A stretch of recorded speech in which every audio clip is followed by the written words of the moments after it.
Welcome to my YouTube channel. আজি মোৰ daily ব্লগত মাছৰ লগত নাৰিকল দি বনোৱা এটা ৰেচিপি দিছো। ৰেচিপিটো কেনেকুৱা লাগে ভাল লাগিলে কমেন্ট বক্সত আহি কমেন্টছ কৰিবহি এণ্ড সাবস্ক্ৰাইব।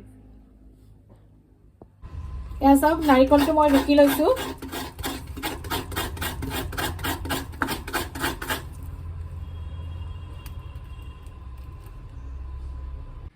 নাৰিকলৰ মাছখিনি বনোৱাৰ আগতে মই এটো চাওক ইমলি হয় এটো ঠেকেৰা জাকৈ এটো ঠেকেৰাখিনি আগতে ইয়াতে দি লম তাৰ পিছতে ইয়াত মই মাছখিনি মিক্স কৰি লম এয়া সব নাৰিকল মোৰ ৰুকা হৈ গল এতিয়া মই প্ৰথমতে এই দেখিছেনে আপোনালোকে এটো মাছ বনোৱা বৰ্তনটো এই বৰ্তনটো মই আনিছো কেৰালাৰ পৰা মাটিৰ হয় তাত মানুহবিলাকে ইয়াত তেলকে সবজি বনাই এ প্ৰথমতে মই এই বৰ্তনটোত মাছখিনি ঢালি দিলো চাও এতিয়া মই পুনো ইয়া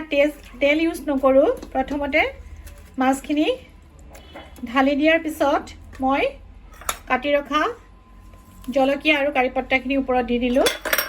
এয়া পিয়াজ লসুন আদা দি দিলো এয়া তাৰ পিছত মই ৰুকি ৰখা নাৰিকলখিনি ওপৰত দি দিলো এয়া তাৰ পিছত মই ইয়াত অলপ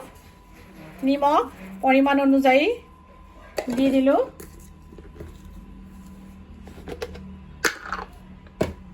তাৰ পিছত মই ইয়াত অকমান বেছি নিদু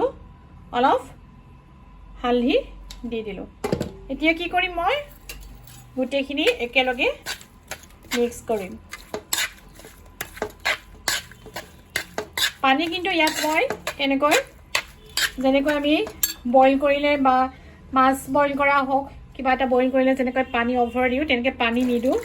অলপহে পানী দিম দেখিলে নহয় আপোনালোকে মই কিমান পানী ইয়াত ইউজ কৰিলো এতিয়া মই কি কৰিম এই পাত্ৰটো মই লৈ গেছৰ ওপৰত দি দিও এতিয়া কি কৰিম গেছটো অন কৰি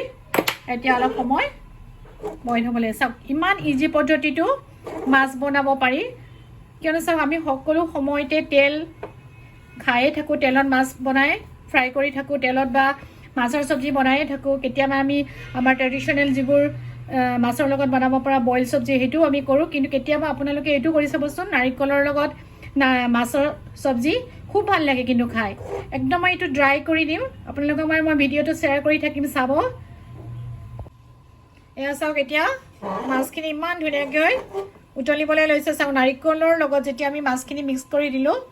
এটা সাটা কালাৰটো অলপ বেলেগ ধৰণৰ হৈ গৈছে আপোনালোকে চাওকচোন ভালদৰে অকমান খুব টেষ্টি হয় কিন্তু খাবলৈ মাছখিনি এয়া চাওক অলপ সময় লাগিব অলপ সময় মানে ধৰক 15-20 মিনিট মান লাগিব 15-20 মিনিট মানৰ পিছত সাকি মাছখিনি হৈ যাব মই আপোনালোকক দেখুৱাই থাকিম ভিডিওত মাছখিনি সাম্বাৰ দিবৰ কাৰণে তেল অকমান গৰম কৰিলো তেলখিনি অলপমান সৰিয়হ ফুটিবলৈ দিলো সৰিয়হ ফুটাৰ লগে লগে তাতে অকমান কাৰিপত্তা ঢালি দিলো আৰু কাটি ৰখা পিয়াজ অকমানো দি দিলো এতিয়া ভালদৰে খিনি ভাজি যোনখিনি মাছ মই বনাইছিলো সেই মাছখিনিৰ ওপৰত সাম্বাৰ হিচাপত ওপৰত দি দিলো সাম্বাৰ দিয়াৰ লগে লগে সাম্বাৰ মানে গুটেখিনি সাম্বাৰ মৰাৰ পিছত এতিয়া অলপ ভালদৰে মিক্স কৰি দিলো মিক্স কৰাৰ পিছত খাবলৈ খুব টেষ্টি লাগিব এতিয়া আপোনালোকলৈ যেটো ভিডিও শেয়াৰ কৰিম কৈছিল মাছৰ হেতু সম্পূৰ্ণৰূপে হৈ পৰিল চাব কেনেকুৱা লাগে জনাব